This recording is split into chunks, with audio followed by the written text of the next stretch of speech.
capítulo? Capítulo 3, do sujeito da certeza. Tá. No item 2. Depois, foi isso mesmo. Tá certo. Eu fiz uma setinha aqui. O meu é página 37. E a página começa o Estatuto do Inconsciente. É isso, Marine? A minha outra edição. A minha página é 42 e começa. E quem não duvidaria a propósito? E aí hoje iniciaríamos no parágrafo que começa. Descartes nos diz: estou seguro porque duvido de que penso. Ok, que bom. Página 39, para quem tem a edição mais antiga, igual a minha, é página 39. Isso, já achei. Descartes nos diz: estou seguro porque duvido de que penso.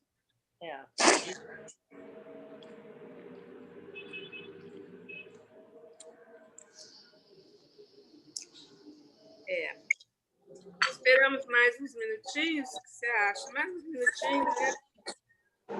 Eu acho que vamos, né?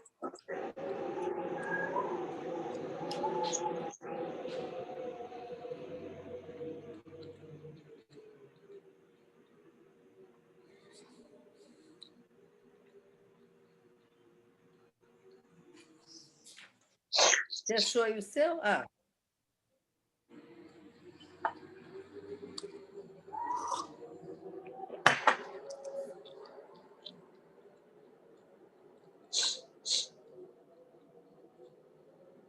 Então vamos começar, né?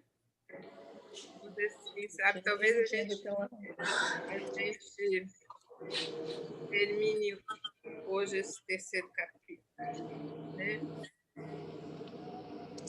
Então, por que Lacan está trabalhando Freud e Descartes juntos, né? Eu acho que a primeira resposta que a gente tem é porque eles têm mesmo objeto de pesquisa. Ambos estão pesquisando a questão do pensamento. Freud pesquisando a questão do pensamento inconsciente e Descartes pesquisando a questão do pensamento consciente, mas, de todo modo, não é gratuito, digamos assim, que o termo mais presente na obra de Descartes seja pensamento e que um dos termos mais presentes na obra de Freud seja também Gedanken, né? Gedanken, que são os pensamentos inconscientes. Além disso, eu acho que o Lacan aproxima muito esses dois porque são dois homens marcados pelo desejo, né? Marcados pelo desejo. Ele vai nos dizer que Descartes tem claramente um desejo de certeza e Freud tem claramente um desejo de verdade, né? Descartes ele diz logo no início das suas meditações metafísicas, né? Ele diz que ele precisa encontrar alguma certeza para poder caminhar com clareza nesse mundo, né? A frase dele é mais ou menos essa. E Freud, Lacan chamou atenção na página anterior a essa que a gente vai começar hoje, vocês podem reparar, ele chamou atenção que quando o sujeito duvida, o Freud entra aí com uma certeza, com a certeza a partir da dúvida do paciente. Isso que é muito interessante, porque se o paciente diz um número qualquer, né? E Freud diz isso até com os números, é muito interessante. Se ele pergunta ao paciente em que idade você acha que isso aconteceu com você? E o paciente diz, aquela cena eu tinha 4 anos. Não, peraí. Talvez 5. Não, talvez 6. Não sei. Isso é muito comum a gente ouvir na nossa clínica, né? Esse tipo de fala, né? Principalmente quando diz respeito aos números. E aí, qual é a posição de Freud? Ele diz barulho de fundo. Tem alguém que está com o microfone aberto? Então, um barulho muito grande de coisas batendo, não sei.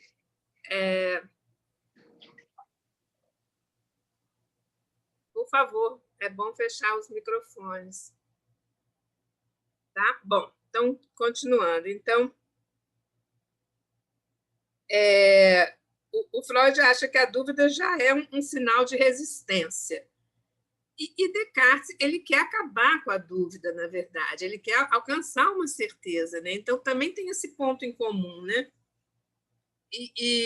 Porque vocês lembram como é que Descartes começa a dúvida como método, né? A dúvida metódica, né? Ele começa a se dar conta, num certo momento, de que ele pode duvidar de quase tudo que ele vê e de quase toda a ideia que ele tinha até então.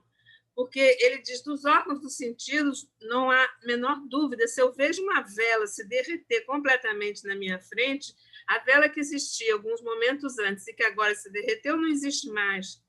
Então, e aí ele vai começar duvidando de tudo, até chegar ao ponto de duvidar das ideias matemáticas. Ele chega a duvidar de que 2 mais 2 sejam 4. Ele diz, né, vocês lembram que aí ele vai conceber a hipótese do gênio maligno, do Deus maligno, ou do gênio maligno, que incutiu na nossa cabeça que 2 e 2 são 4. Então, ele chega a duvidar das certezas matemáticas.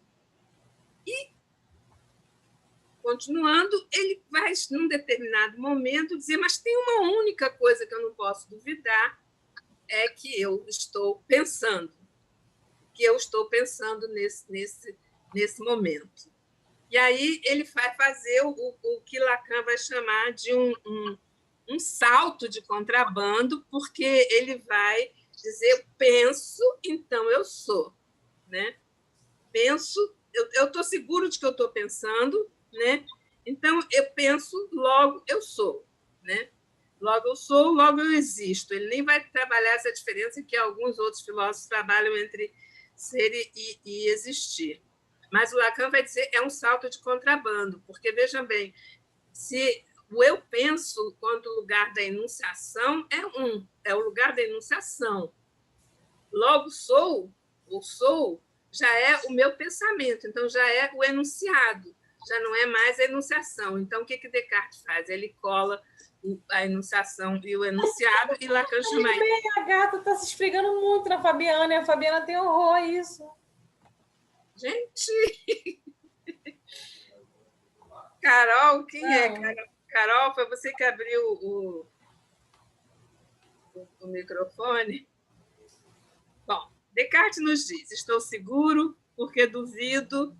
Por que eu duvido? Eu estou seguro de que eu penso. E, diria eu, para me manter numa forma não mais prudente que a sua... Eu já sei que alguém está indo dar comida para ela. E aí agora fui olhar na câmera e eu vi ela se esfregando tanto assim na sua perna, eu comecei a filmar. O Barbie começou a gravar aqui a tela do celular. Eu falei, grava aí que eu vou mandar para a Fabiana. Gente, desliga o microfone. Quando o gato esfrega na perna dela, que ela tem muito nervoso. E aí daqui eu tô vendo, tadinha, gatinha super fofa, se esfregando muito na Carol, sua seu perna. microfone tá aberto. Gostosa que ela é. Um beijo para você. Bom te ver. Pela câmera. Tem como silenciar de aí do administrador todos, silenciar todos. Leila, é só você ir desativar o áudio dela, Leila. Só você procurar na câmera Carol e desativar.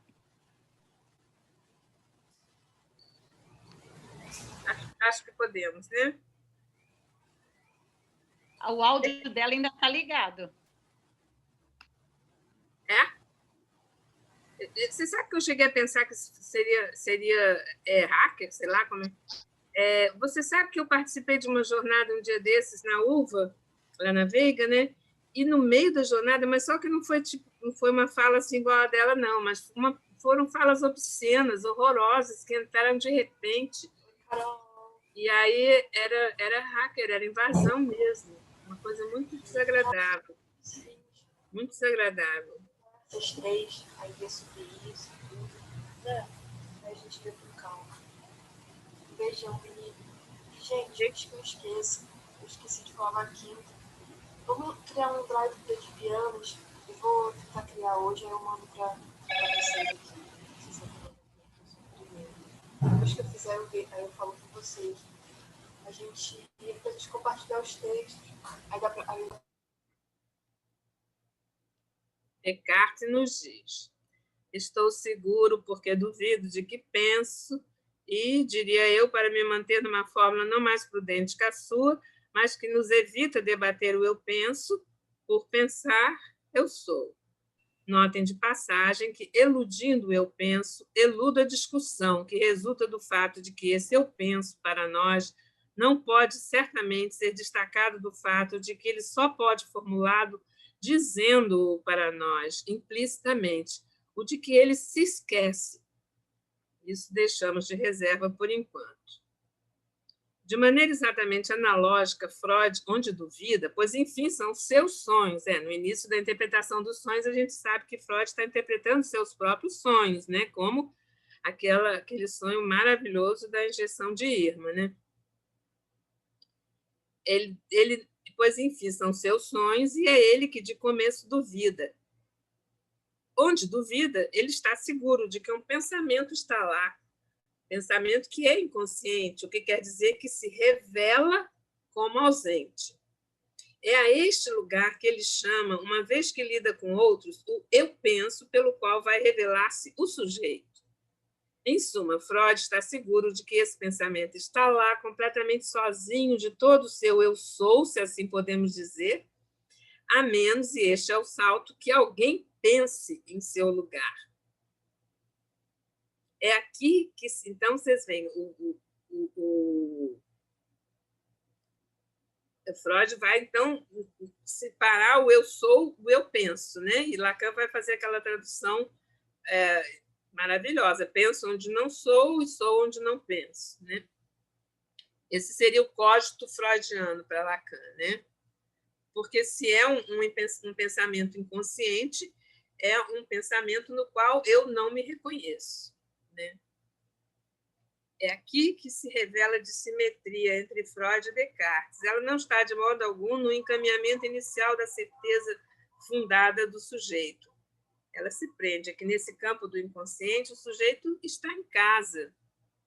E é porque Freud lhe afirma a certeza que se faz o progresso pelo qual ele muda o mundo para nós. O Freud vai funcionar como um grande outro que garante a certeza da existência de um pensamento ali onde o sujeito diz apenas esqueci, não sei, esqueci. Para Descartes, no cogito inicial, os cartesianos convirão comigo neste ponto, mas eu adianto a discussão. Para Descartes, no cogito inicial, o que visa o eu penso, no que ele bascula para o eu sou, é um real. É um real. Mas o verdadeiro fica de tal modo de fora que é preciso que Descartes, em seguida, se assegure de quê? Senão de um outro que não seja enganador e que, por cima de tudo, possa garantir, só por sua existência, as bases da verdade, possa lhe garantir que há em sua própria razão objetivos fundamentos necessários para que o real mesmo de que ele vem de se assegurar possa encontrar a dimensão da verdade.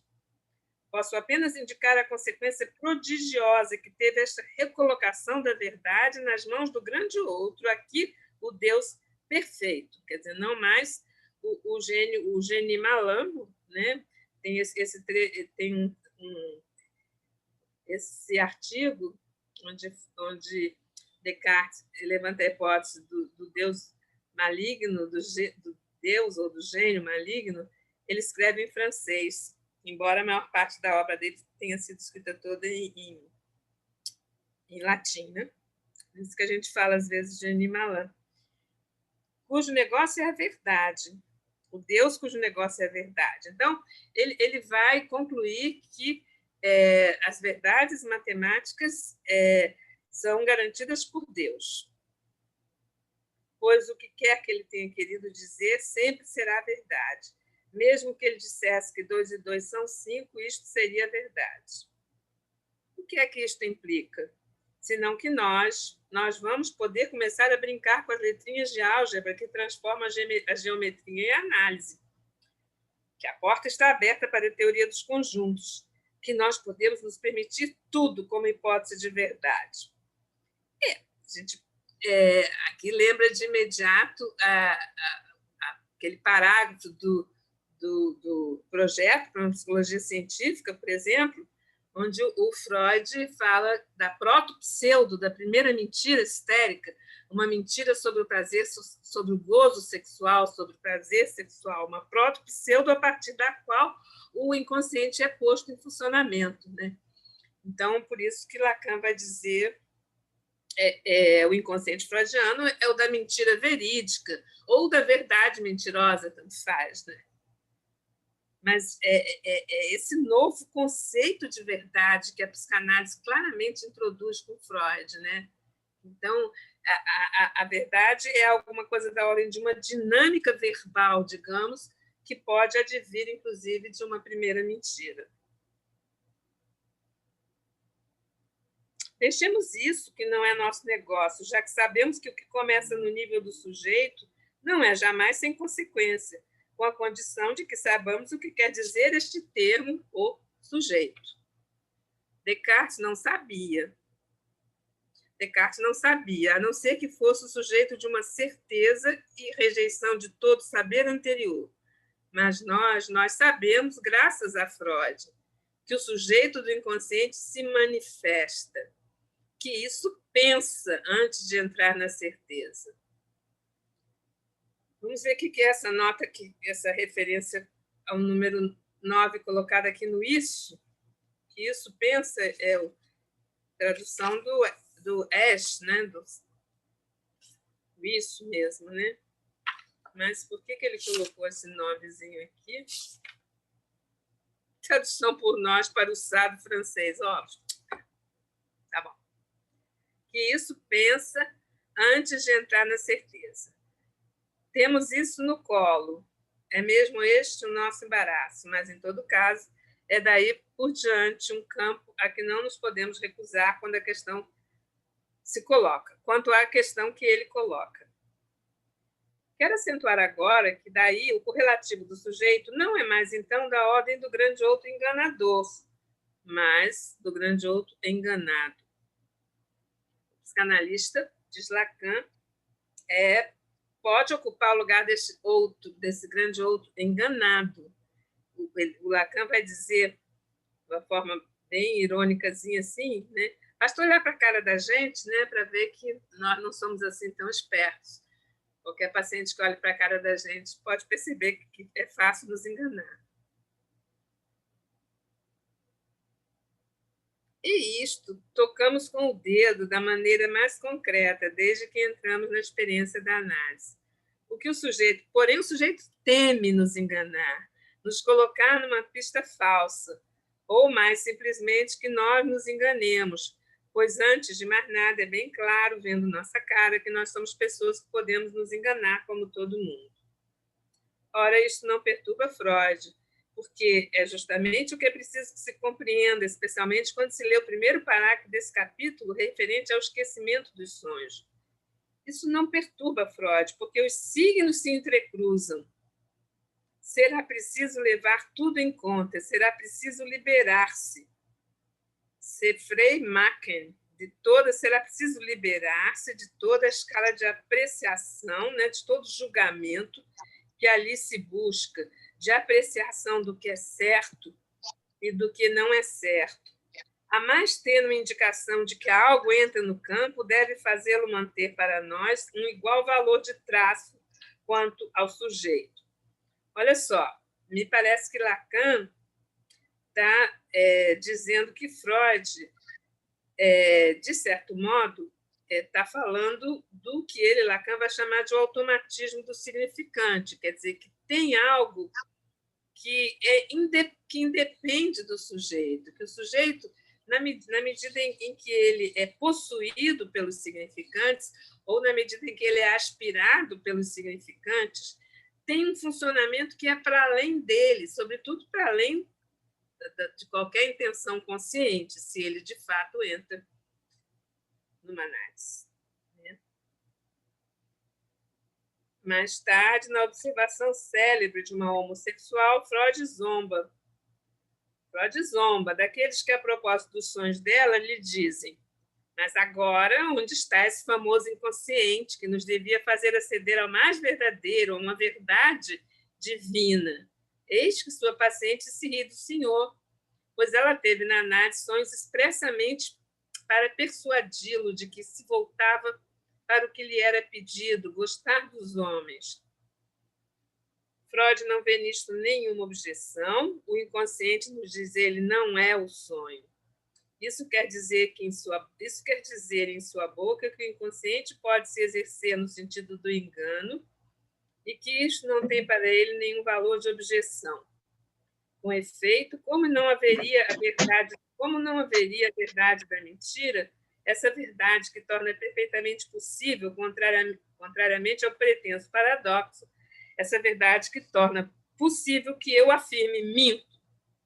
Então, aqui, minto, aqui Lacan está se referindo ao paradoxo filosófico, que eles consideram que é um momento de suspensão, porque eles não podem dar uma resposta. Se o sujeito que diz eu minto está mentindo ou está dizendo a verdade. É um paradoxo para a filosofia, não para a psicanálise. Porque, e aí o Lacan traz exatamente o exemplo da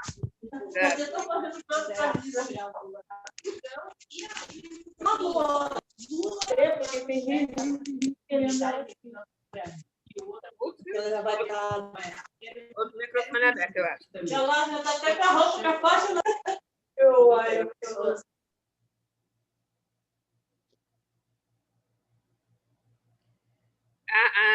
A jovem homossexual de Freud,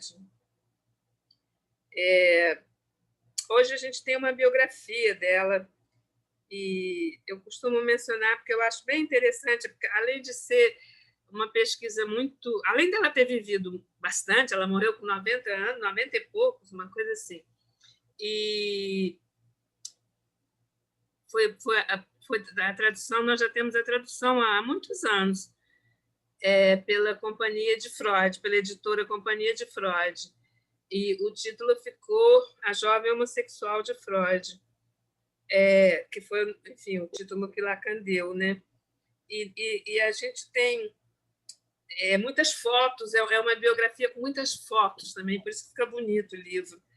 E a gente sabe, então, que primeiro o Freud imagina, no texto que ele escreve sobre ela, né, que ele não a aceitou, um texto que ele escreve para justificar por que ele não a aceitou em análise, ele não vai aceitar essa moça em análise, e vai imaginar um interlocutor imaginário, né, dizendo para ele: Dr. Freud, o senhor sempre falou que os sonhos são a via régia para o inconsciente, e agora, o senhor mesmo reconhece que essa paciente lhe traz sonhos mentirosos. E Freud, então, responde, né, o sonho não é o inconsciente, mas é importante, porque o Lacan omitiu metade da frase aqui do Freud, porque ele diz: sim, o sonho não é o inconsciente, mas os sonhos permanecem sendo uma via régia para o inconsciente. Quer dizer, mesmo que o sonho não seja o inconsciente no sentido do ser, né, no sentido ôntico, como Lacan estava trabalhando, né, dizendo que o inconsciente não é ontológico, melhor dizendo, né? O inconsciente não é ontológico,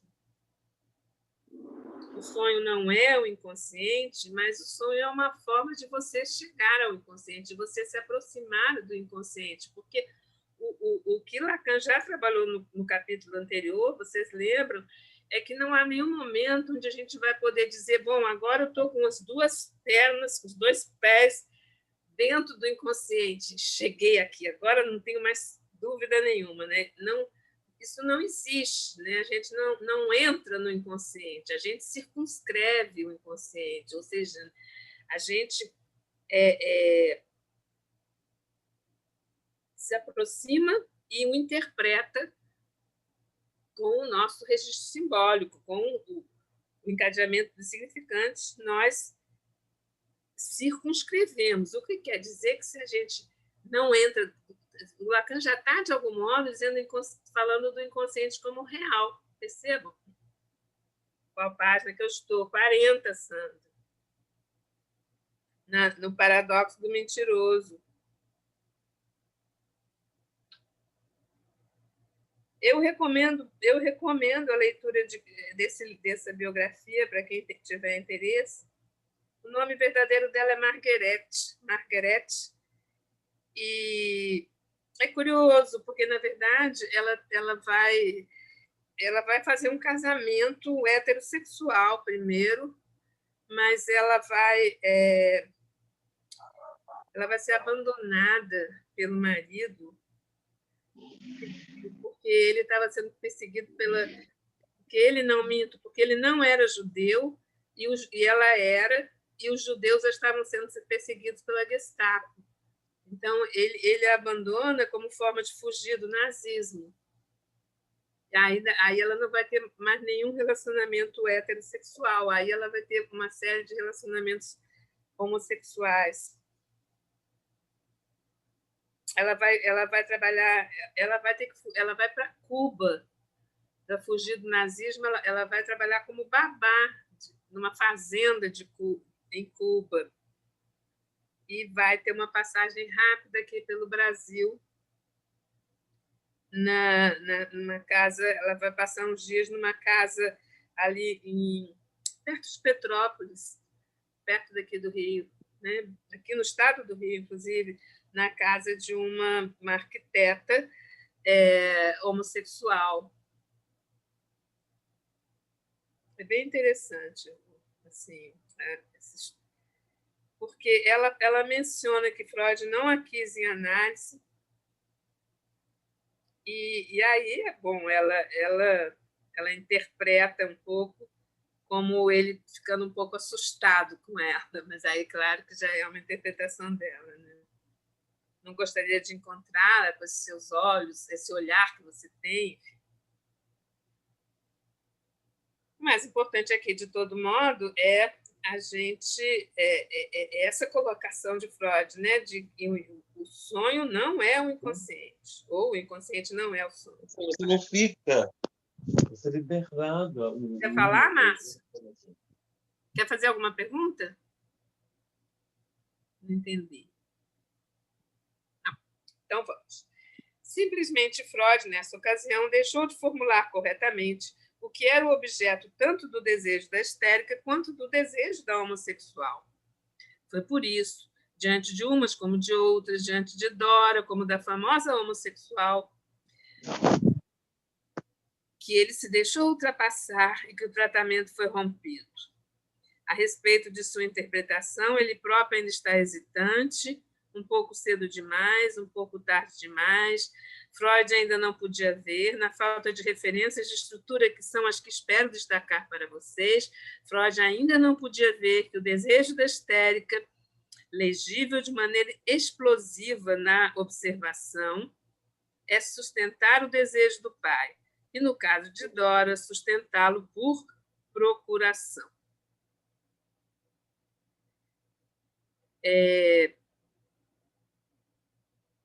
O Freud, ainda no caso da jovem homossexual, sim, porque ela traz sonhos onde ela está fazendo um casamento heterossexual e tendo filhos, e foi aí que Freud considerou que eram sonhos mentirosos. E ele se questiona também nesse artigo, uma outra coisa que eu acho interessante, ele se questiona se pode-se atender, se é possível uma análise quando alguém demanda a você que você faça análise, né? Uma análise que começaria a partir da demanda do outro. No caso dela, como no caso da Dora, em ambos os casos, seria uma análise a partir da demanda do pai, né?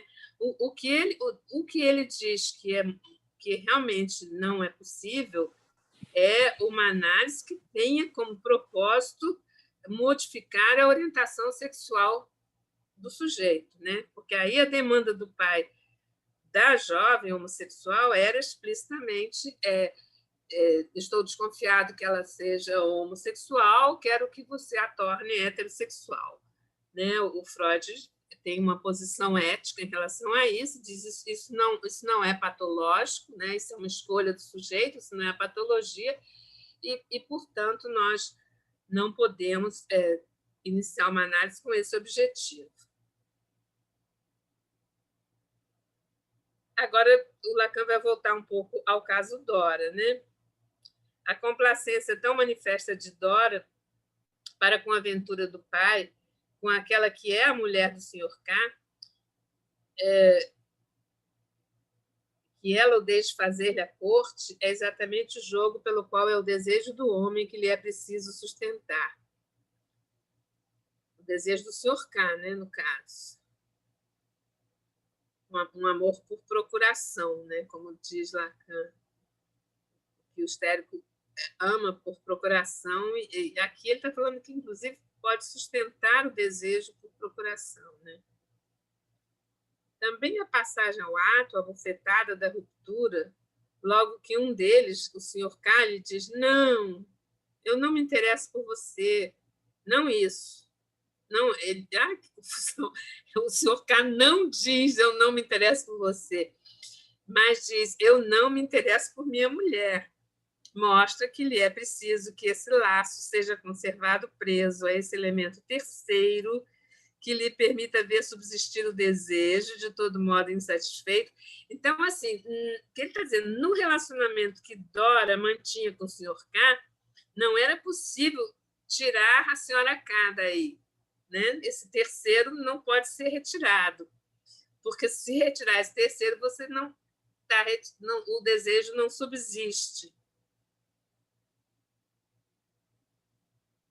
Porque, inclusive, é o desejo do pai. Né? Também o desejo do pai que ele favorece enquanto impotente, como o desejo dela mesma de não poder se realizar enquanto desejo do grande outro. Do mesmo modo, justificando mais uma vez a fórmula que dei, originada na experiência da histérica, para fazê-la situar em seu justo nível, o desejo do homem é o desejo do grande outro. É para o desejo do pai que a homossexual acha uma outra solução, esse desejo do pai, desafiá-lo. Mas percebe, é importante, né, que, de todo modo, ela permanece ligada ao desejo do pai. A Dora, para satisfazer, digamos assim, né, satisfazer o desejo do pai, ou seja, manter a senhora K junto dela, no sentido de perguntar sobre o mistério da feminilidade, né? E a Marguerite, no sentido de ligada ao desejo do pai para desafiá-lo.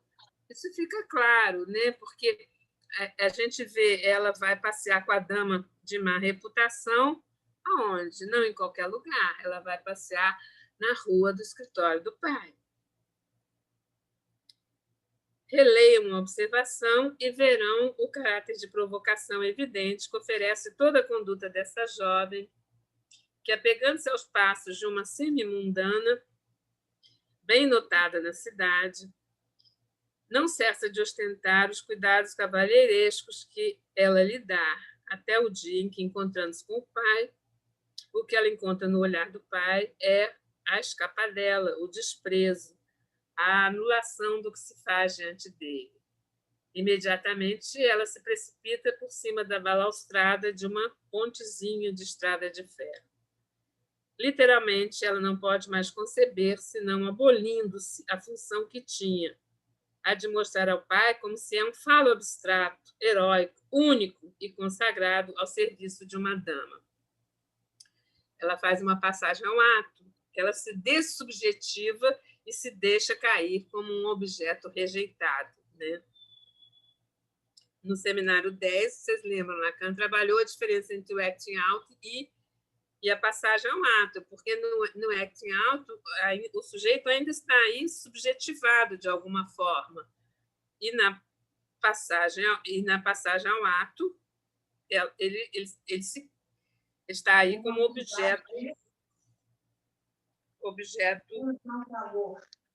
tão insuportável na rua, que eu cheguei a passar mal, palavra de honra. Tá, você está vendo o teu negócio? Ah, vê aí. Vê aí.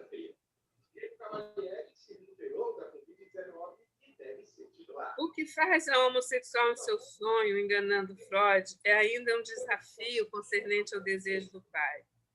O Senhor quer que eu ame os homens, o Senhor terá isto quanto quiser, sonhos de amor pelos homens. É o desafio em forma de derrisão. O Lacan, num texto que ele escreveu em 1958, chamado Diretrizes para um Congresso sobre Sexualidade Feminina. Tem alguém que continua com o microfone aberto, eu acho.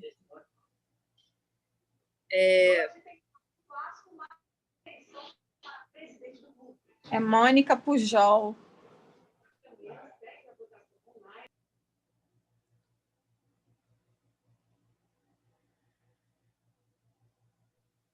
Eu consegui fechar o dela agora. Tá certo.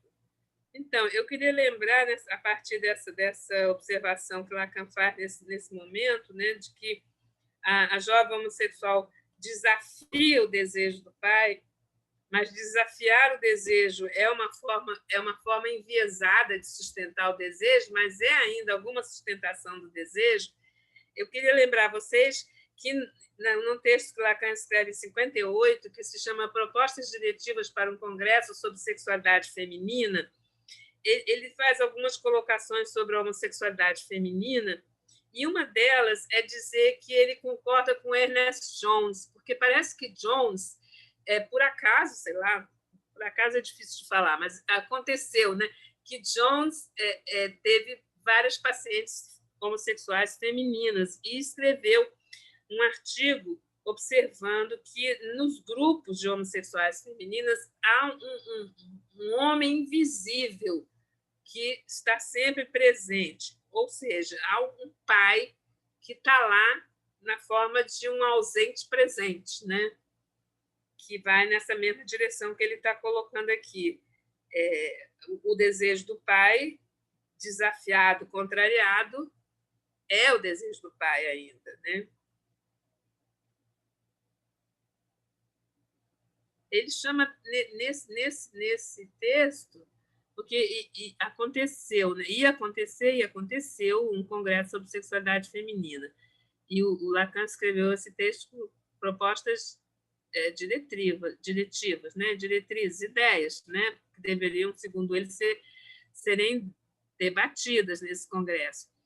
Então, ele escreve, além dessa questão da presença do homem invisível, que ele diz concordar com Jones, ele também escreve que, contrariamente ao que Freud observou nos grupos de homossexuais masculinos, nos grupos de homossexuais femininas, há todo um cuidado com a elevação cultural, há todo um cuidado e estudo, cultura, né, das parceiras, né, digamos. É bem interessante essa observação também, me parece, né? Continuando, então, só levei tão longe esta abertura para lhes permitir distinguir o que é a posição do encaminhamento freudiano com relação ao sujeito, na medida em que é o sujeito que está interessado no campo do inconsciente. Distinguir, assim, a função do sujeito da certeza em relação à procura da verdade. Da próxima vez, abordaremos o conceito de repetição, perguntando-nos como concebê-lo. E veremos como é pela repetição, como repetição de decepção, que Freud coordena a experiência enquanto que decepcionante, com um real que será, daí por diante, no campo da ciência, situado como aquilo que o sujeito está condenado a ter em falta, mas que essa falta mesmo revela. Então, o real, aquilo que o sujeito está condenado a ter em falta, mas o encontro com o real é a revelação da falta, né? É o desvelamento, o momento de desvelamento da falta, podemos dizer, né? Lembrando também que ele já definiu o real no capítulo anterior, vocês lembram, como aquilo que está entre o sono e o despertar, né? Esse momento tão rápido, às vezes, né? Às vezes não, mas às vezes rápido, entre o sono e o despertar, porque Lacan diz o inconsciente freudiano é a descoberta de que a gente não sonha apenas quando está dormindo, né? Então, você, como diz Lacan, você dorme para sonhar e você acorda para continuar sonhando. Então, ou melhor, você sonha para dormir. O sonho protege o sono, né, diz Freud, e você acorda para continuar sonhando, porque você acorda para viver na realidade psíquica, não no real, né?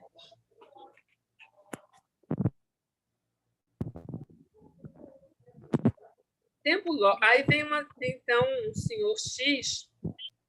senhor X e faz uma seguinte pergunta para Lacan: tempo lógico e tempo substância das coisas não são idênticos? Aí Lacan responde: o tempo lógico é constituído por 3 tempos. Primeiro, o instante de ver, que não é sem mistério, se bem que bastante definido nessa experiência psicológica da operação intelectual, que é um insight. Depois, o tempo para compreender. E, enfim, o momento de concluir. Isso é apenas uma recordação. Para aprender o que é o tempo lógico, é preciso partir do seguinte, que de saída é dada a bateria significante, quer dizer, o conjunto dos significantes. Sobre esta base, 2 termos devem ser introduzidos, 2 termos de que a função da repetição necessita: o acaso e o arbitrário.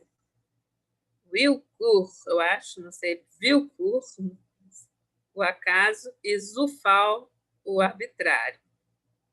É assim que Freud considera, para a interpretação dos sonhos, quais as consequências do acaso da transcrição e do arbitrário das aproximações. Vocês lembram que Freud está no primeiro esquema do aparelho psíquico, né? E que ele está falando em transcrições. Você tem o registro da percepção e você tem a transcrição desse registro enquanto ideia inconsciente, enquanto memória inconsciente, enquanto representantes de coisas, na verdade, né? Zach representants Ding, ele usa, na maior parte das vezes, a expressão Ding, Vorstellungen, né, que são os representantes de coisa, e algumas vezes ele usa Sack, Vorstellungen, começando com S, que é uma outra palavra que existe em alemão para falar de coisa, mas que é mais a coisa jurídica. E quando você fala de Ding, é a coisa muito no sentido de causa, né? Muito de causa. Lembrando que, capítulo anterior, qual foi a definição que Lacan deu do inconsciente freudiano? Lacan disse: o inconsciente freudiano é o que fica entre a causa e os seus efeitos, né? A causa e os efeitos, que são, enfim, toda a realidade psíquica, na verdade, né? Que são os sintomas, as fantasias.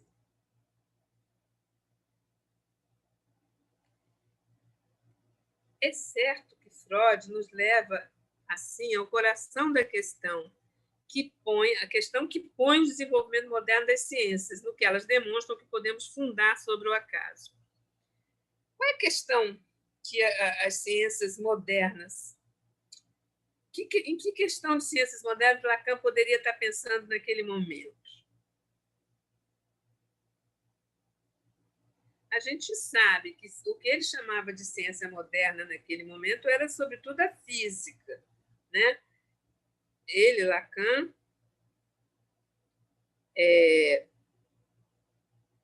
Freud falou muito do progresso da química da época dele, Lacan mencionava, sobretudo, a física como a ciência moderna por excelência, que traz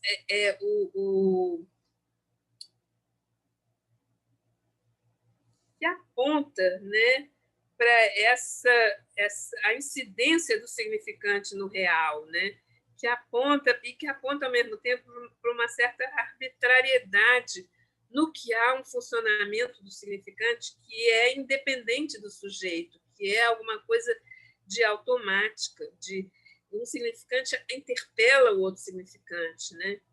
E você tem também na física o paradigma do significante sem sentido, do significante puro, que são os números e as letras, e as pequenas letras. Nada com efeito pode ser fundado sobre o acaso. Cálculo das probabilidades, estratégias, nada com efeito pode ser fundado sobre o acaso que não implique de saída uma estruturação limitada da situação em termos de significante. Quando a teoria moderna dos jogos elabora a estratégia dos dois jogadores, cada um deles encontrará com as probabilidades máximas de ganhar, com a condição de cada um raciocinar como o pequeno outro.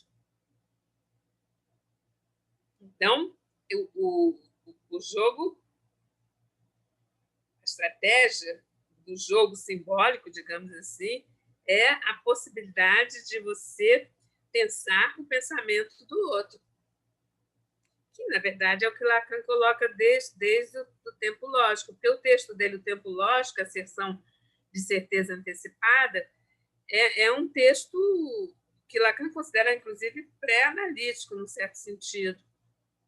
É um novo sofisma, ele diz, é um novo sofisma, porque você tem que conseguir raciocinar a partir do que você vê, a partir do que você pensa sobre o pensamento do outro, e você não pode chegar ao máximo da certeza, você não pode chegar à certeza enquanto conclusão. Vocês lembram do apólogo dos três prisioneiros, né? Eles têm o diretor de prisão, de uma prisão, chega para eles e diz: bom, eu vou ter a possibilidade de soltar um de vocês, mas eu vou soltar, eu vou colocar um disco nas costas de vocês. Vocês vão ver os discos dos seus dois colegas, são 3 prisioneiros, né? Vocês vão ver os discos dos seus 2 colegas, mas vocês não podem ver o seu disco. E você tem que concluir, eu vou soltar aquele que chegar primeiro para mim e dizer, eu concluí que a minha cor é essa, e por isso, por tal argumento. Então, se ele tiver um argumento lógico, e se ele tiver concluído corretamente, ele vai ser solto. Então, o que acontece? Ele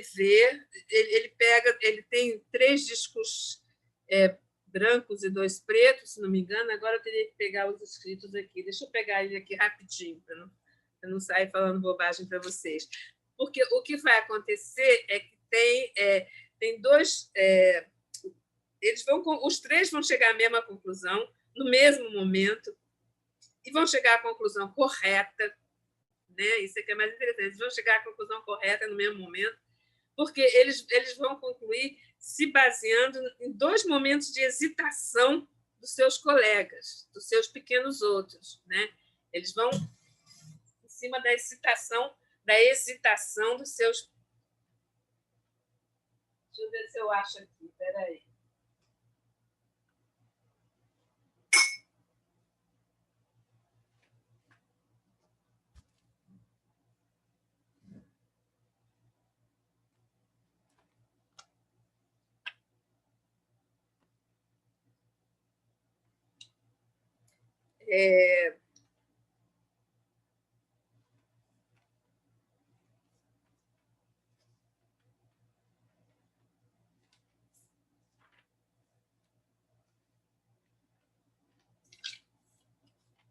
a seção de certeza antecipada. Ele, quer dizer, no título do artigo, você já percebe que você tem que antecipar uma certeza sem ter certeza. São 3 brancos e os 3 saem juntos, isso mesmo. Soneide? Soneide está aí? São 3 brancos. Ele tinha 3 discos brancos e 2 pretos para colocar nas costas. E os prisioneiros sabem que o diretor da prisão tinha 3 discos brancos e 2 pretos. Ele podia ter colocado, como ele colocou, 3 brancos, mas ele podia ter colocado também um preto e 2 brancos, porque o sujeito não sabe a sua cor, né? Qualquer um deles seria obrigado a pensar nessa possibilidade. Ele vendo 2 brancos, ele tem que levar em conta a possibilidade de que ele poderia ser um preto. Qual página dos escritos, Vera? A página 97. Não, 197. Desculpe, 197. Obrigada.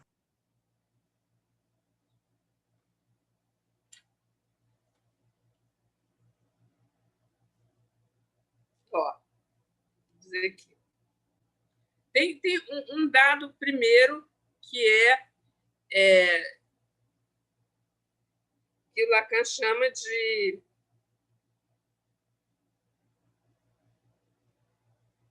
um momento impessoal, inclusive, né? Esse primeiro que seria assim: se eu estiver na frente, se eu vir, né? Se eu estiver vendo, se eu vir 2 pretos, eu sei imediatamente que eu sou branco, né? Porque se só existiam 2 discos pretos, qualquer um que visse 2 pretos tinha que sair correndo. Não tinha que hesitar nada, tinha que sair correndo. Acontece que ninguém sai correndo. Ninguém sai correndo porque não tem 2 pretos, né? Mas aí tem uma outra hipótese, né? Que seria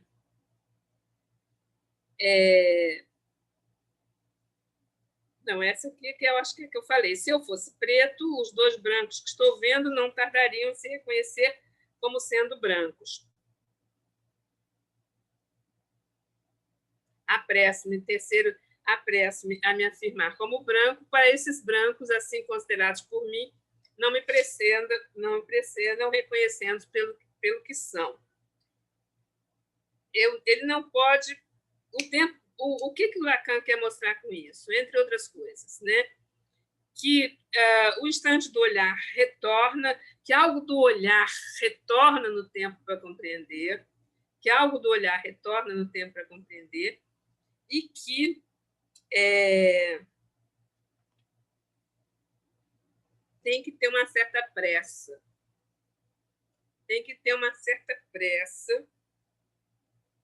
Porque se você ficar excessivamente na dúvida, você vai ficar impedido de concluir.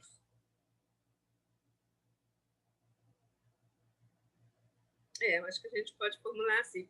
Se você deixar prolongar a dúvida mais do que ela é necessária, você vai ficar impedido de concluir.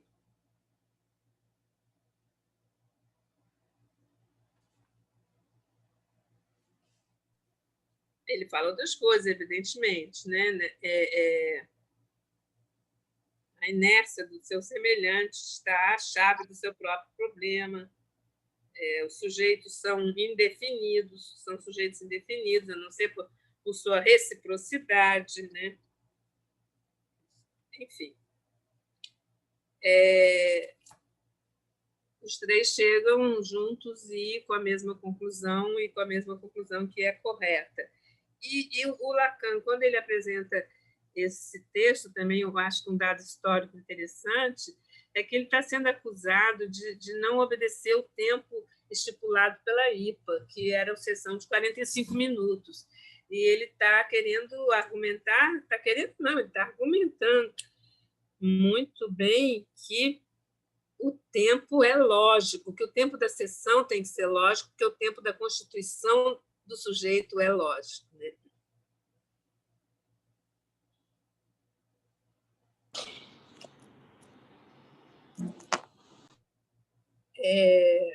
Voltando onde nós paramos aqui, na resposta que Lacan está dando para o senhor X, nada com efeito pode ser fundado sobre o acaso, que não implique de saída uma estruturação da situação em termos de significante. Quando a teoria moderna dos jogos elabora a estratégia dos dois jogadores, cada um deles encontrará as probabilidades máximas de ganhar, desde que ele raciocine como o pequeno outro. O que é que dá valor a uma operação dessa espécie, senão que o mapa já está feito? Os pontos de referência significantes do problema estão escritos nele e a solução não irá além deles. Muito bem. No que diz respeito ao inconsciente, Freud reduz tudo que chega ao alcance de sua escuta à função de puros significantes. É a partir dessa redução que isso opera e que pode aparecer, diz Freud, um momento de concluir. Um momento em que ele sente a coragem de julgar e de concluir. Aí está algo que faz parte do que chamei seu testemunho ético. A experiência lhe demonstra depois que, no que diz respeito ao sujeito, ele encontra limites, que são a não convicção, a resistência, a não cura. A rememoração comporta sempre um limite, e, sem dúvida, podem obtê-la mais completa por outras vias que a da análise, mas elas são inoperantes quanto à cura. É aqui que é preciso distinguir o porte dessas duas direções, a rememoração e a repetição. De uma a outra não há mais orientação temporal, como não há mais reversibilidade. Simplesmente não são comutativas. Não é a mesma coisa começar pela rememoração para lidar com as resistências de repetição, ou começar pela repetição para ter um começo de rememoração. Vocês lembram do texto recordar, repetir e elaborar, do Freud, ali que é o 1915, se não me engano, mas que, de todo modo, é o fecho, né? Fecho de ouro, digamos assim, daquela série de artigos chamados artigos técnicos, né? Recordar, repetir e elaborar. Que ele diz mais ou menos o seguinte: os sujeitos, em geral, chegam repetindo, né? E nós gostaríamos que eles chegassem recordando.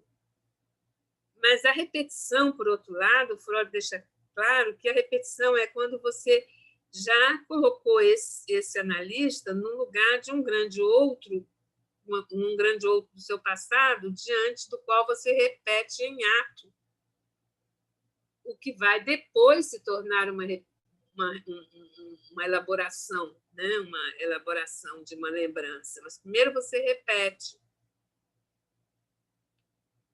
Mas nunca você repete porque porque o inconsciente funciona de forma compulsiva à repetição, há uma compulsão à repetição e uma repetição que nunca é do idêntico, né?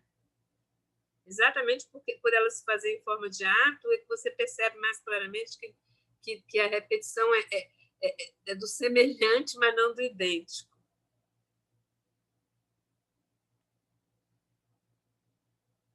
Nossa, você podia repetir essa elaboração que você fez aí? Porque para mim ficou meio longe.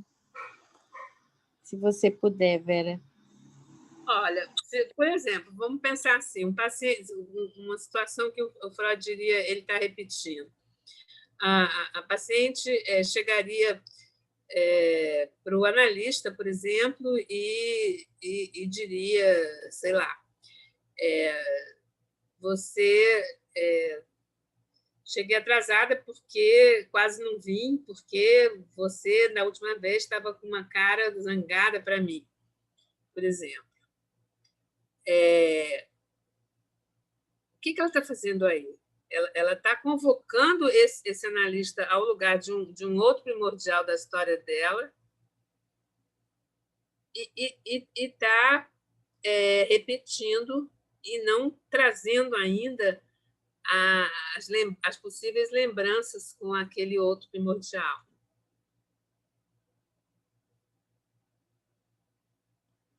dá para perceber, Paulo, assim, uma certa diferença? Porque você até fica suspeito. É engraçado, quer ver?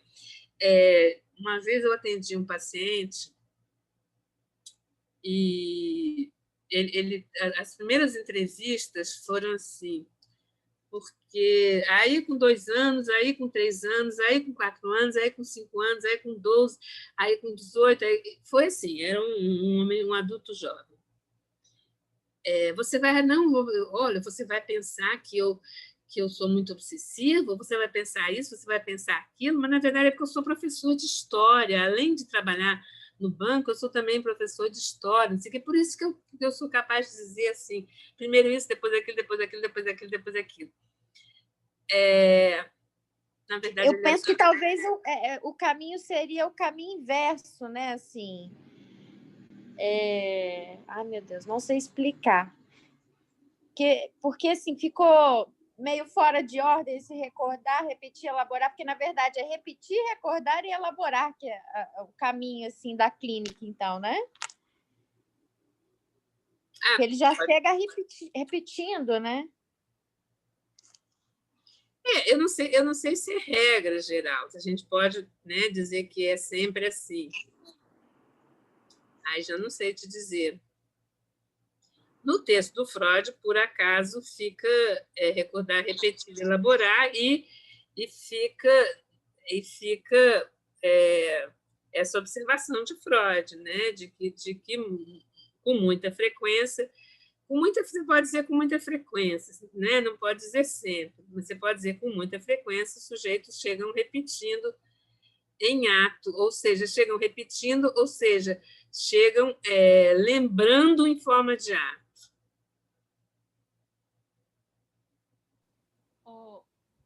Acho que pode ser assim. Vera, você pode... Está me ouvindo? Muito baixo. Se você puder falar, não sei quem está falando, mas se puder falar um pouco mais alto, seria bom. Será que agora tá bom? Mas pode...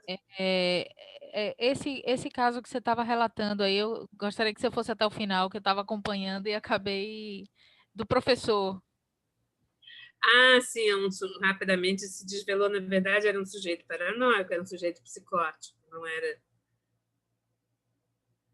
E ele abriu um surto, na verdade, não demorou muito a abrir um surto, não.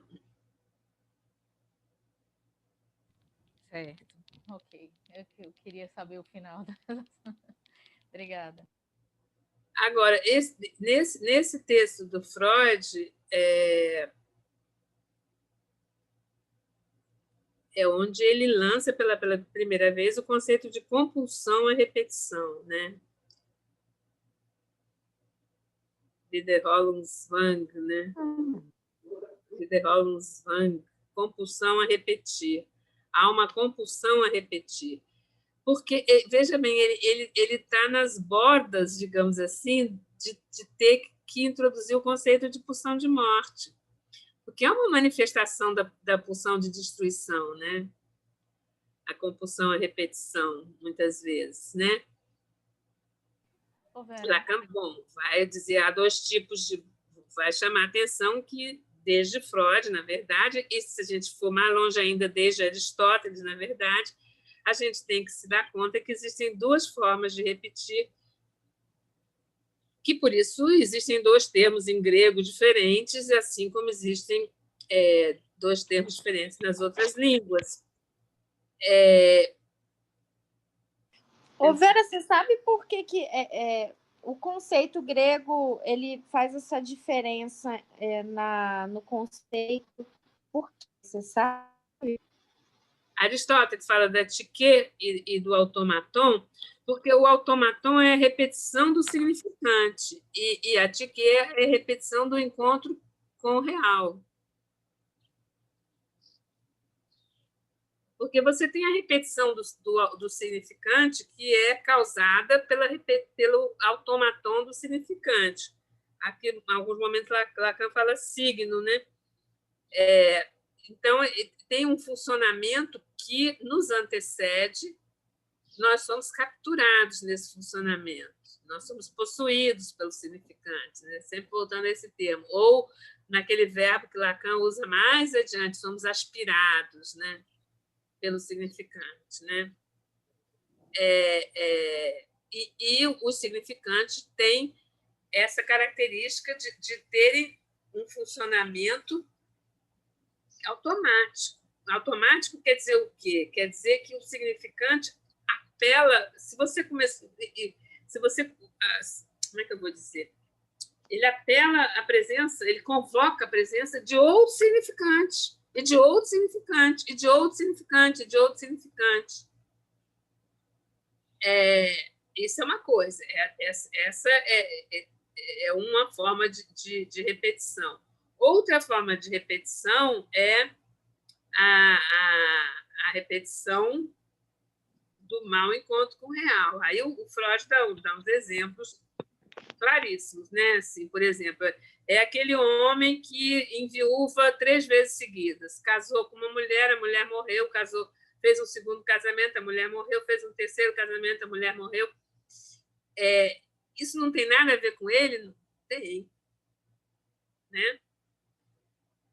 Mas não é uma repetição do automaton do significante, é uma compulsão, a repetição do mau encontro com o real, que Aristóteles chamava de quê, né? De quê. E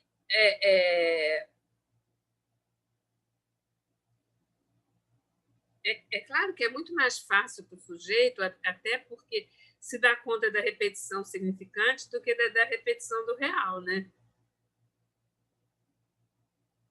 Como é que é?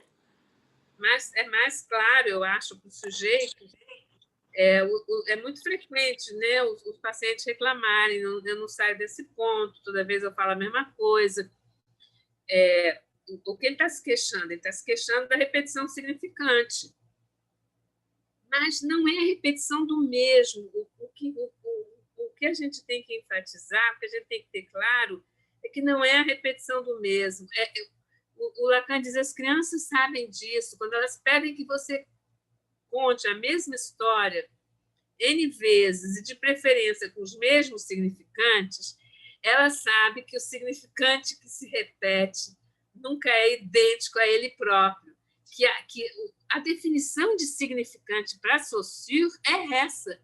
Significante é a diferença absoluta. Ele não só é um significante, não só é diferente de todos os outros significantes, como ele é diferente de si mesmo. Por quê? Porque ele é sem sentido, porque o sentido dele e a significação vão ser dadas pelos outros, os outros significantes com os quais ele vai fazer uma frase, né? Com os quais ele vai entrar em contato. Então, assim, qualquer significante que você pegar, bota ele 2 vezes na frase e você vai ver. Vai ser dito de forma diferente, né? Vai ter um registro acústico diferente, né? É isso? Acústico não necessariamente. Vai ter um registro sintagmático, né? Sintagmático. Vai ter um registro de significação diferente, porque vai ter um registro sintagmático diferente. Mas não acústico não necessariamente, porque aí a sonoridade pode ser a mesma. Se você tem uma amiga chamada Maria Flor, digamos, e diz Maria Flor é uma flor de menina. Você tem 2 vezes o significante flor, mas eles não são idênticos.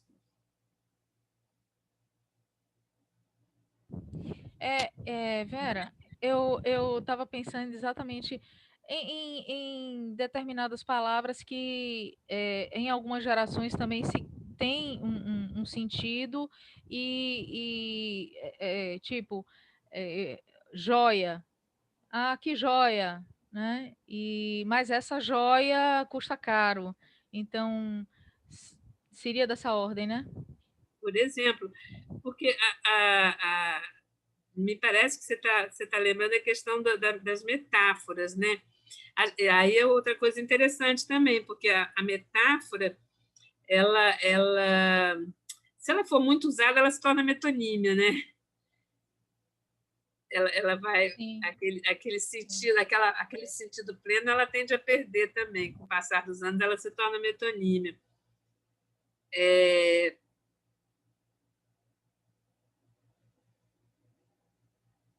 Aí, se a gente quiser voltar para o comentário de Lacan sobre as homossexuais, ele lembra que teve um grupo de homossexuais francesas no século, acho que 18, se não me engano, ou 19 no máximo, chamadas preciosas, e que elas até viraram comédia de Molière, né?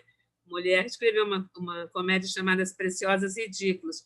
Mas Lacan, quando fala delas, é para lembrar que, por exemplo, elas introduziram muitas metáforas na língua francesa, porque elas resolveram que as coisas do sexo tinham que ser ditas de forma bela.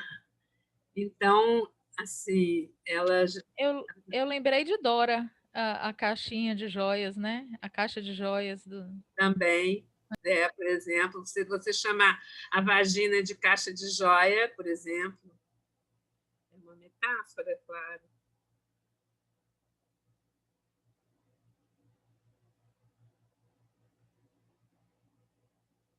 Vamos voltar aqui para o texto, porque para a gente ver se a gente conclui essas porque tem mais uma pergunta ainda, né? Eu queria terminar esse capítulo. Vamos ver.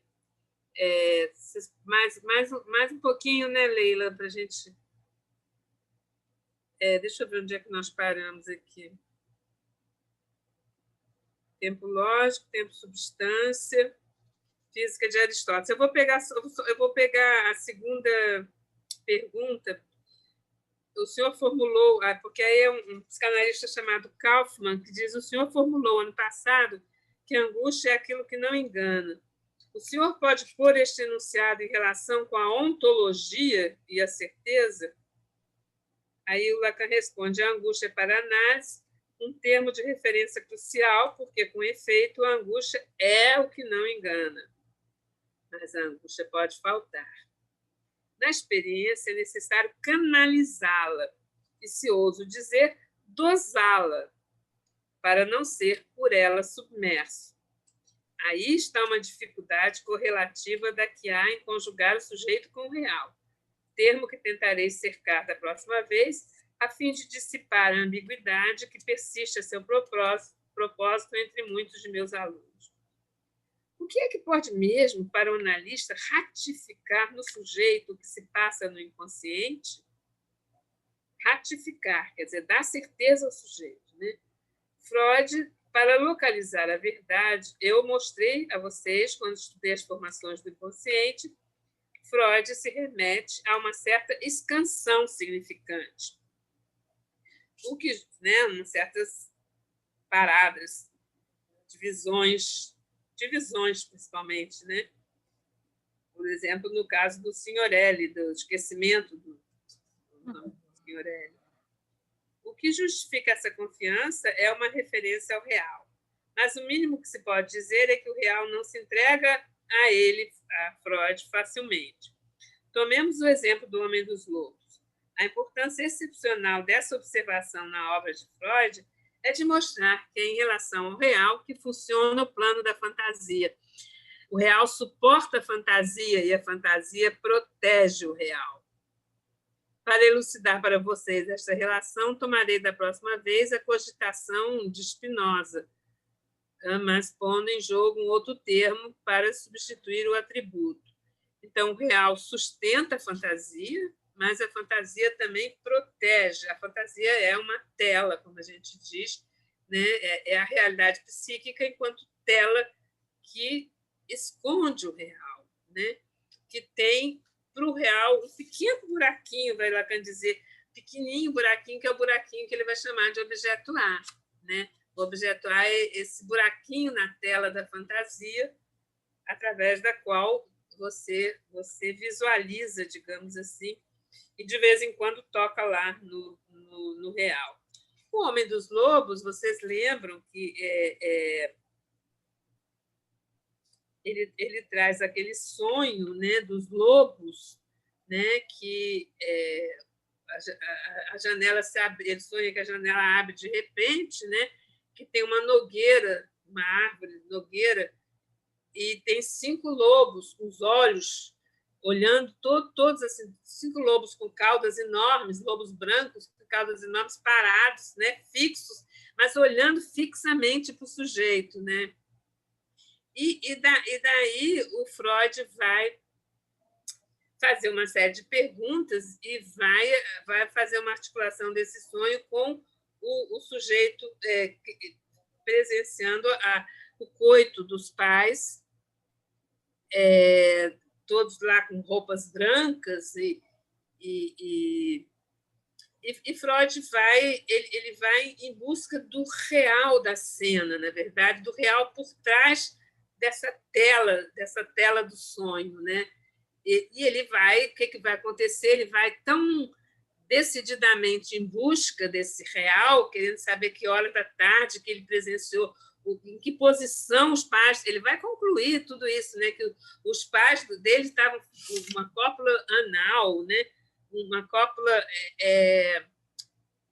sei lá, a mãe estava de quatro, sei lá, umas coisas por aí que o Freud vai concluindo, e devia ser de tarde, muitas roupas brancas, então 5 horas, Freud vai 5 horas da tarde, e a criança presenciou a cópula dos pais às 5 horas da tarde, porque ele vai falar numa vespa sem uma das asas, a vespa, vespa em alemão, se você tira uma das asas, ela vira o número 5. Então, isso era o real, o inconsciente real, dizendo foi às 5 horas da tarde que o sujeito, criança, presenciou a cópula, enfim, a cópula dos pais. É toda uma construção gigantesca que Freud faz, né, para sustentar isso aqui. O real sustenta a fantasia protege o real, para dar a Lacan a condição de dizer isso aqui, digamos assim.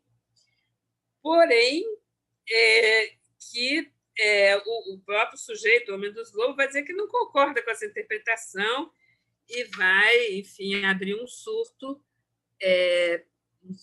paranoico, e Freud vai ter que mandá-lo ser atendido pela Ruth Mack-Brunswick. Enfim, é um caso que merece todo um longo estudo, mas eu acho que tem uma espécie de alerta de Lacan aqui nesse parágrafo final, um certo alerta no sentido de que, olha, a gente sabe que a fantasia recobre o real, a gente sabe que a gente tem a meta de alcançar o real, mas a gente tem que saber também que a gente tem que dosar esse encontro do sujeito com o real, não podendo permitir que ele fique numa angústia excessiva.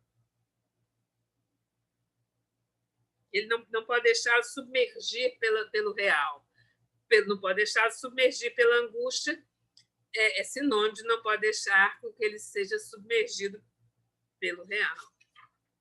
A angústia é real. Ela pode faltar, mas ela tampouco pode ser excessiva. É assim que eu entendo esse parágrafo onde o Lacan diz que é preciso canalizá-la, dosá-la,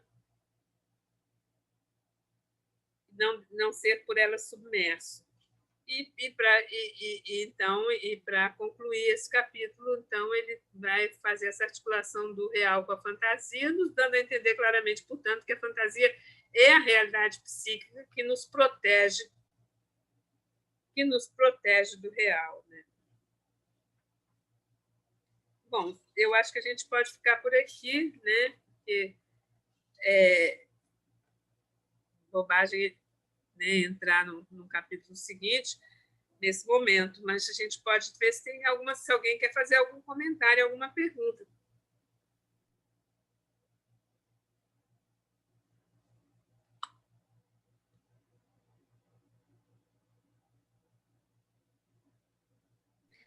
Eu quero fazer um pequeno comentário. Na última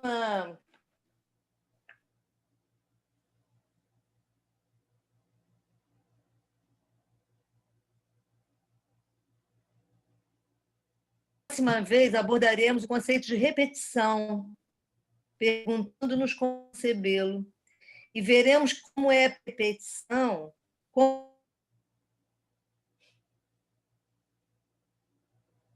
enquanto que decepcionante, com o real que será daí por diante no campo da ciência,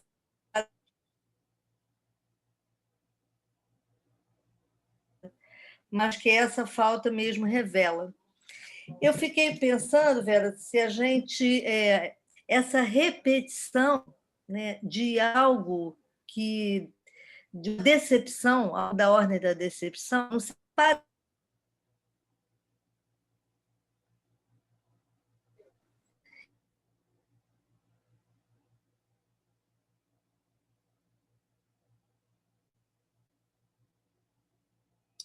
poder deslocar um pouco desse padrão.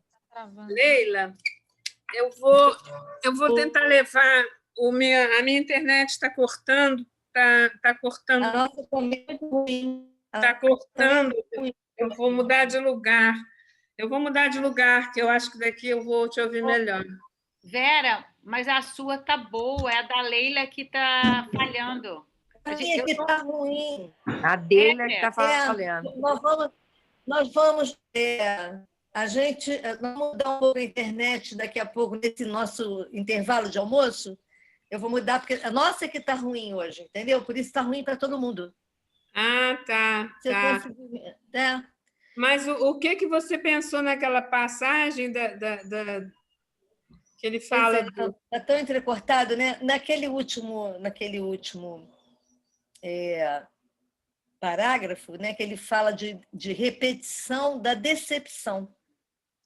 Mas, se não é isso que acontece, que o sujeito tem um padrão, né, de repetir. Quando você deu o exemplo do cara que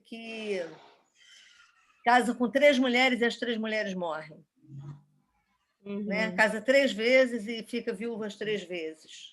O que é isso aí? E outras coisas, muitas outras, que a gente encontra na clínica, né? De que o sujeito repete algo que vai ser decepcionante. Né? E eu fiquei pensando que uma forma de você deslizar, né? De poder fazer uma mudança de padrão, não é de gozo, uma mudança de... A cada vez que você repete, não é? Você já repete um pouco diferente, não é exatamente a mesma coisa. Né? E aí isso vai caminhando também para uma mudança. Acho que eu não estou me fazendo entender com você, tá? Tô? Tá. É porque agora eu não estou vendo você, eu estou vendo só a sua testa. Ai, meu Deus, é porque eu sentei numa cadeira mais baixinha. Agora vê um pouquinho, né? A repetição, o Lacan diz que para a gente entender o conceito de repetição em Freud, vale a pena a gente ler Kierkegaard também, né? Porque Kierkegaard, segundo Lacan, foi quem primeiro, antes de Freud, foi o mais arguto questionador da alma humana, diz Lacan. Antes de Freud foi Kierkegaard. E o Kierkegaard, ele tem, além de ele ter um livro que se chama Conceito de Angústia, que Lacan manda a gente ler também, ele tem um outro livro que se chama, que foi traduzido por Repetição em português, mas em francês não. Em francês, se a gente traduzisse literalmente, a tradução que ele teve em francês seria reapreensão. Você reapreende, porque isso lança o conceito de repetição para frente, não para trás, percebe? Se você diz, você repete para reapreender, né? E, enfim, e aí Kierkegaard fala que você experimenta a angústia por causa que é alguma coisa que se transmite de pai para filho, que você transmite o pecado. Ele acaba tendo uma interpretação no sentido um pouco religiosa, um pouco assim, mas, de todo modo, ele enfatiza muito. Antes de Freud, ele é o primeiro a enfatizar assim, que a repetição não é do idêntico, não é repetição do mesmo. Que ele faz uma analogia com a Bíblia, né? Aí ele diz que cada um de nós é um Adão que vai comer a árvore o fruto do pecado, que começa a sua vida por aí, né? Experimentando a angústia, e junto com a angústia o pecado que quer passar de pai para filho, e o que o pai transmite para o filho é a castração. Na verdade, ele, de alguma forma, acaba dizendo isso. E como Freud vai dizer no Moisés e o monoteísmo também, de alguma forma, né? A gente tem que, na primeira infância, repetir o assassinato do pai da horda, né? Cada um de nós vai se subjetivar mediante a repetição de um ato que que é transmitido. Você tem que assumir o que lhe foi transmitido. Essa é a primeira repetição, eu diria. Assumir, né, subjetivamente, o que lhe foi transmitido por uma geração anterior. É bem confuso. É bem confuso. A única coisa que eu acho clara, bem clara, na verdade, assim, em Kierkegaard, se você pegar a questão da angústia, é que ele diz que as mulheres sentem mais angústia do que os homens. Ele diz que as mulheres sentem mais angústia porque têm mais sensibilidade. Eu gostei de ler isso lá, na verdade. Aí eu acho que ele dá a entender o que Lacan vai chamar de a angústia é o afeto que não engana no sentido de que você tem que agir, você não pode ficar muito tempo na angústia, você tem que extrair da angústia uma certeza. Vamos lá. Era o que ele estava falando, extrair, antecipar uma certeza. É isso que é. Porque a gente tem a ideia de achar que a certeza... Eu nunca tinha entendido esse aforismo de Lacan, de que a angústia não engana. Agora eu entendi, que você só fala isso. Se você puder repetir, eu agradeço muito. Então, Paola, é porque a gente fica tendendo a pensar que a certeza ela é a conclusão. E Lacan diz, presta atenção, a certeza não é a conclusão, a certeza é a antecipação. É você fazer uma afirmação, fazer um ato. Fazer um ato é fazer um significante afirmativo, é fazer um corte, estabelecer um antes e um depois, fazer um corte simbólico, né? Estabelecer um antes e um depois, fazer uma incidência do significante no real. Você tem que fazer isso, você tem que antecipar a certeza. Ela não existe como fim, ela existe como antes. Essa que é a questão. Essa é a certeza antecipada, né? Isso é da ordem do ato analítico. Do ato analítico, sim. Né? Isso é o que faz. O ato analítico, se ele não for uma certeza antecipada, ele não é um ato analítico. Não é? Exatamente. Se não marcar esse antes e depois, né? É o que já está dado de saída, né? É o que já está dado de saída, mas que tem que ser assumido. Tem que ser subjetivado, tem que ser assumido, tem que ser afirmado em forma de ato. E também é corajoso, né? É corajoso. Tem que ser corajoso também. Bom, gente, olha, será que a gente pode encerrar, dar um meio encerramento para continuar no ano que vem? No ano que vem, né? 2021. Se Deus quiser, será um pouquinho melhor do que 2020. Um pouquinho melhor, vamos torcer. Pior não pode ser. Tomara que continue, porque está muito bom. Obrigada, hein, Vera? Isso, muito bom mesmo. Não, de qualquer maneira, a gente vai continuar com os seminários abertos, né, Vera? Com certeza. Vamos organizando isso, né? Isso. Mesmo que possa. Bom domingo para todos. Quem ainda não assistiu o Anjo Negro, não perca, assista. Isso. Tem hoje também, né?